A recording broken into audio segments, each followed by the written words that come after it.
Hello, everyone. It's a huge honor to be here today, to meet all of you, to finally meet Betty, an extraordinary lady. You're very lucky to have her here. I've been working with Betty for over a year and a half now, and I've only experienced her in Skype and Hangouts, and I can only say she's even better in real life than she is on Skype and Hangouts, and that was already fantastic in itself. So I would like to just give you a quick overview what SolveForX actually is and what we are intending to do here and in all other parts of the world. I also have a brief little video to play. We stand on the shoulders of giants. Throughout all of history, we have seen brave women and men from every corner of the planet push the boundaries of what we thought was possible. Everyone from George Washington Carver and Nikola Tesla to Grace Hopper and the code breakers at Bletchley Park. These ordinary heroes challenged the status quo with their extraordinary ideas and changed the world forever. We call these audacious pursuits moonshots. A moonshot is where there's a clearly defined problem, some radical proposal for how to fix the problem, and the scientific reason to believe it's not completely crazy to try to go do it. We created SolveForX to bring people together around moonshots. We are a community of scientists, inventors, engineers, artists, thinkers, doers, the young, the wise, men and women from every background across every geography, connected by a shared optimism that science and technology can cause radically positive things to happen in the world. Add the silica right at the very beginning to store and transport the vaccines without requiring refrigeration. The things we fight wars over are literally in near infinite quantities in our solar system. You can take all 270,000 metric tons of spent nuclear fuel and turn it into enough electricity to power the entire world for 72 years. We're going to create optimally nutritious plants over the next 3 to 5 years to improve the nutrition of an entire continent. I know that one day I will wake up and I will see this picture out of my window. Part of bringing together this community is not only have this stage so that extraordinary people can tell us amazing proposals that they have for us in this world, but how can we then help them? It will take every one of us contributing the best of our talents to create the kind of positive change we want to see in our world. We encourage you to join us, to be a part of what is unfolding here and to find ways to contribute. Get involved in the process of taking moonshots and trying to make the world radically better as fast as possible. We are the ones we've been waiting for.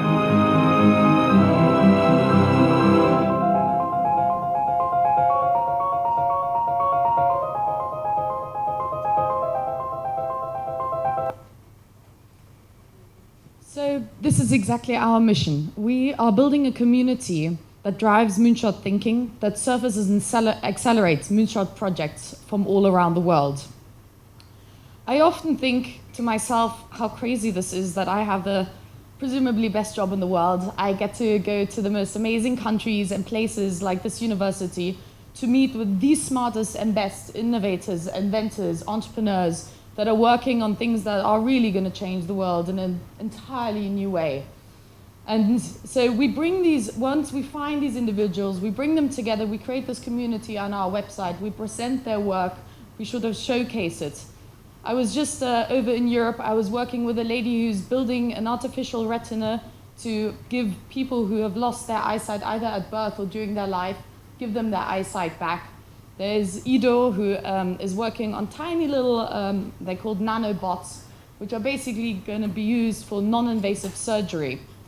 There's Asel, who's here on this picture. She's working on thermally stabling vaccines, which would help many, many children across the world who are currently endangered to survive and to thrive in an entirely different way.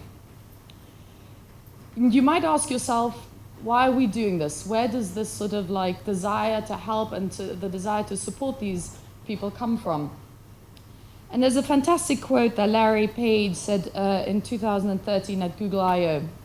He said, "People are starving in the world, not because we don't have enough food, but because we are not organized to solve that problem." And I truly believe that's at the root of many, many problems that we see in the world. Is it's not that we don't have the solutions, we haven't just figured them out yet. And this is exactly where moonshots come in and the idea of a moonshot. And as we heard earlier in the video of Emily, Rich DeWall says, the moonshot in itself was such a leap forward for humanity. Not necessarily just because we landed on the moon, but we had to collaborate as teams around the world, pull together all this technology and actually sent a person up there, and that just sort of shifted something and made something possible for future generations. And I think that's exactly what we deal with on a daily basis in all other categories. Now, I think the moonshot has been sort of like owned quite a lot by Silicon Valley and by Google. And I'd love to do sort of a little bit of moonshot busting, because I believe moonshots have existed for many, many thousands of years, and they come from all parts of the world. Now, one moonshot that is native to this region of the world, to Greater China, is paper. Now, you might think, gosh, paper is not really a moonshot. Well, if you really think about it, it was invented 200 years before Christ. It was incredibly cheap. It is to this day incredibly cheap, incredibly durable, and widely available. If you think about the hard drives that we have these days, the information you put on a hard drive, after 50 years, will undergo a natural magical decay. So all of the information that we currently put on hard drives will literally delete itself after 50 years. Where on paper, 2,000 years later, we still all have the information. So it's nice to know that some moonshots that were invented back then are still very much part of our everyday life.